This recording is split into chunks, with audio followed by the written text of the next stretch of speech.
Good morning બાળકો, કેમ છો?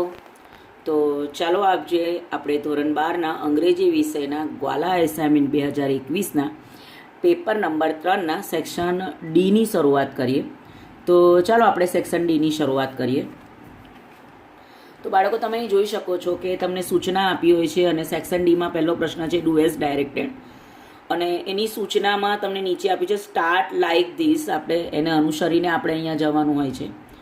તો આપણે જઈએ. અહીંયા છે Sanjana requested you to look at the picture.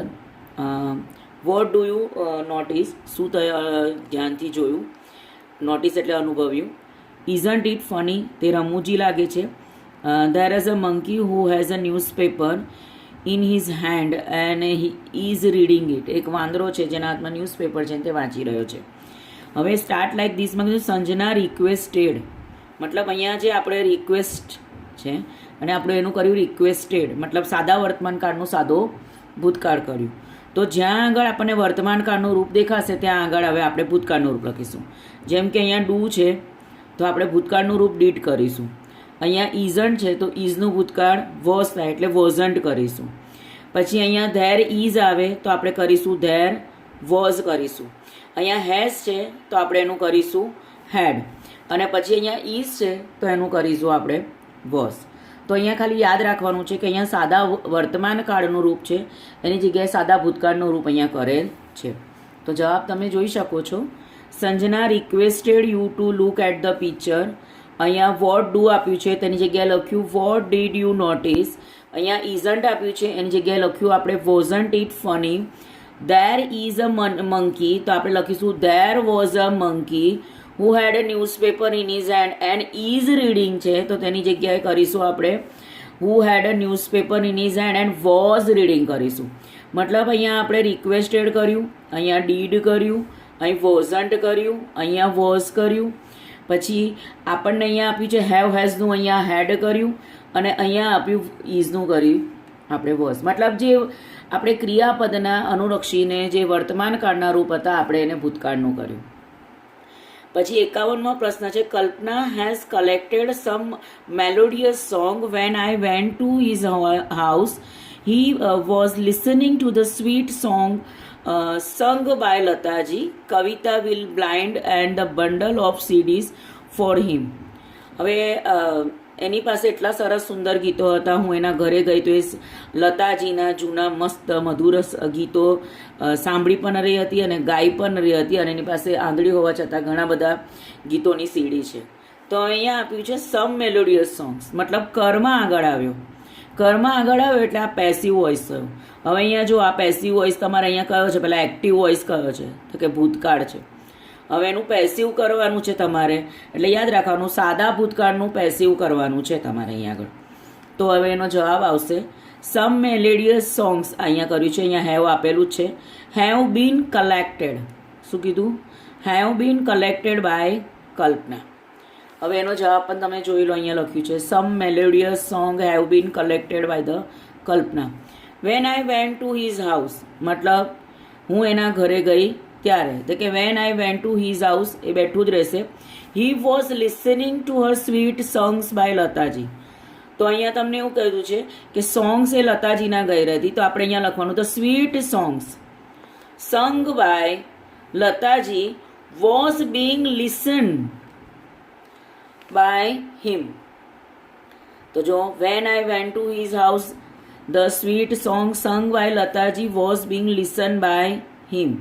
હવે છે કવિતા will blind and bundle of સીડીઝ for him. તો એને બંડલ ઓફ સીડીઝ લેવાનું આપણને. ધ બંડલ ઓફ સીડીઝ, હવે અહીંયા વિલ કીધું છે તો વિલ બી, બરાબર, will be bound by Kavita for him. જો એનો જવાબ પણ લખેલો છે. હવે આ આવે છે ઇનડાયરેક્ટ સ્પીચ.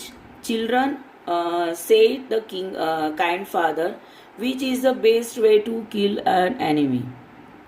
તો એના પપ્પા, દયાળુ પપ્પા એના બાળકોને કહે છે કે બેટા શત્રુને મારવાનો સૌથી સરળ રસ્તો કયો છે? Why shoot him be sure said one, no stab him and the second, no starve him the third. એક કે છે એને ગોળી મારી દેવી જોઈએ, એક કે છે એને મારવો જોઈએ, અને એક કે છે એને સ્ટ્રેવ હિમ કરવો જોઈએ. But I think said a father. પપ્પા કહે છે I can show you better way than this. પણ આનાથી પણ સરળ રસ્તો મને ખબર છે.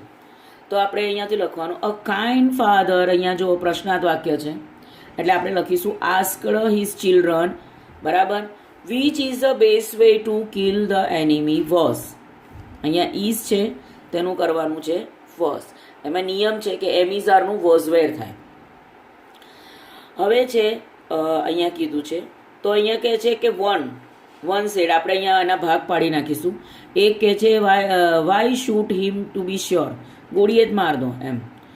તો one of them suggested immediately. અચાનક જ બોલી દે છે કે ધે શુડ. અહીંયા કીધું છે ને shoot him. They should shoot him. એને ગોળી જ માર દો એમ. ટુ બી શ્યોર કહે છે ને એટલે એમ ઇમિડિયેટલી કહે છે. પછી સેકન્ડ શું કહે છે એને to stab him the second. એટલે આપણે અહીંયા પણ એક ભાગ પાડી દઈશું. બરાબર. The second different from first suggested that they stab him. Direct લખી નાખો. The second suggested that they stab him. And third ત્રીજો શું કહે છે તો કે નો સ્ટ્રેવ હિમ એવું કહે છે. બરાબર. And the third one says did not agree to others. એને કહે છે બધાથી એગ્રો નથી. સ્ટેવ હિમ કહે છે. બરાબર. હવે અહીંયા તમને ધ્યાન રાખવાનું છે. ત્રીજું કહે છે કે ના સ્ટ્રેવ હિમ. મતલબ આપણે લખવાનું the third did not agree to the second suggestions and suggested differently that they should starve him. હવે અહીંયા ફાધર વચ્ચે જ બોલે છે એટલે but I think said the father. એટલે અહીંયા કહે છે ધ ફાધર ઇન્ટરેપ્ટ. બરાબર. ઇન્ટરફિયર કરે છે એન્ડ સજેસ્ટ શું કરે છે સજેસ્ટ આઈ કેન. તો કેનનું શું કરવાનું કુડ કરવાનું છે. આઈ કુડ શો એટલે અહીંયા કે he could show him a better way than this છે એનું કરવાનું દેટ. તો હવે આપણે એમાં જોઈ શકીએ છીએ તો કે then their father interfere and expressing his own view અને propose to show them a better way than that. ત્યાર પછી આવે છે આપણા optional choosing the correct optional. તો કે I take exercise daily showing a purpose. કેમ કરો છો તો keep myself fit with a view to keeping myself fit for keeping myself fit all of this three. તો અહીંયા જવાબ આવશે વિથ વ્યૂ એટલે મારી શરીરના તંદુરસ્તી અને ફિટિંગ હું ફિટ રહું એને ધ્યાનમાં રાખીને છે. Saloni gave up her job. હવે છે શોઈંગ અ રીઝન. કારણ બતાવવાનું છે. So that she could take care to her child well. As she wanted to take her a child well. એ ઈચ્છતી હતી કે એના બાળકની કાળજી લઈ શકે. તો આપણો જવાબ અહીંયા બી થશે. હવે છે સાયલેન્સ ઇઝ ઓલવેઝ બેટર. ખાલી જગ્યા કમ્પેરિઝન કરવાની છે. તો કમ્પેરિઝનમાં આપણે તુલના હોવી જોઈએ અને તુલનામાં 3 ડિગ્રી જ છે. તો તમે જુઓ કે ડિગ્રીનું વાક્ય તો કે પહેલું નથી, બીજું બી એ પણ નથી, ત્રીજું પણ નથી, તો ચોથું જ રહ્યું છે ધેન એની અધર સ્પીચ. એની અધર આવી ગયું ને એટલે આ તમારી ડિગ્રી ઓફ કમ્પેરિઝન થઈ ગયું. તો તમારો જવાબ આ જ થશે. આઈ નેવર કેર ખાલી જગ્યા શોઈંગ અલ્ટરનેટિવ ઓપ્શન. અલ્ટરનેટિવ હોય એટલે આઈધર ઓર અથવા નાઈધર નોર આવે.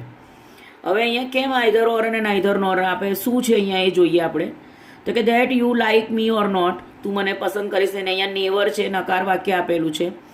અને અહીંયા કહે છે whether you like me or not. તું મને પસંદ કરીશ કે નહીં. તો આપણો જવાબ અહીંયા આ થશે. બાકી બધામાં તો કોઈ જગ્યાએ ઓપ્શન આપેલું જ નથી. No sooner did the branch break complete the sentence. વાક્યને પૂરું કરવાનું છે. તો કે as a monkey jump on another branch. Immediately the monkey jump on another branch. when a monkey jump on another branch then monkey jump on another branch. ડાળી તૂટી અને વાંદરો કૂદ્યો. એટલે આપણો જવાબ આ થશે. પછી આપેલું છે combine the following sentence to make a meaningful sentence. તો અહીંયા આપ્યું છે civilisation has grown more complex with it workers have become more and more themselves. They have been themselves till today. They are the little more than parts of machines. They are machines that they operate. તો તમને આ Helen કેલન પાર્ટનું છે.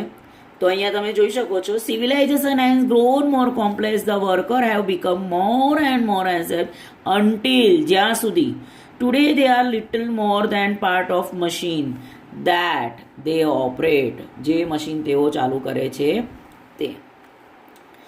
હવે મેરી કોમ લેસનમાંથી આ part છે. મેરી કોમ is a leading female boxer in India. She is one of the pioneers of women boxing in India. As a sports person, she has become achieve the hung success.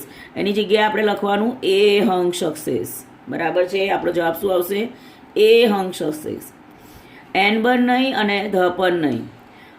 શી ખાલી જગ્યા ઇમ્પ્રેસર ડિંકો સિંગ, તો અહીંયા થશે હેઝ આવશે. and the boxer of her state, soon she decided to become a boxer. તો એના જવાબ લખેલા છે બાળકો જુઓ.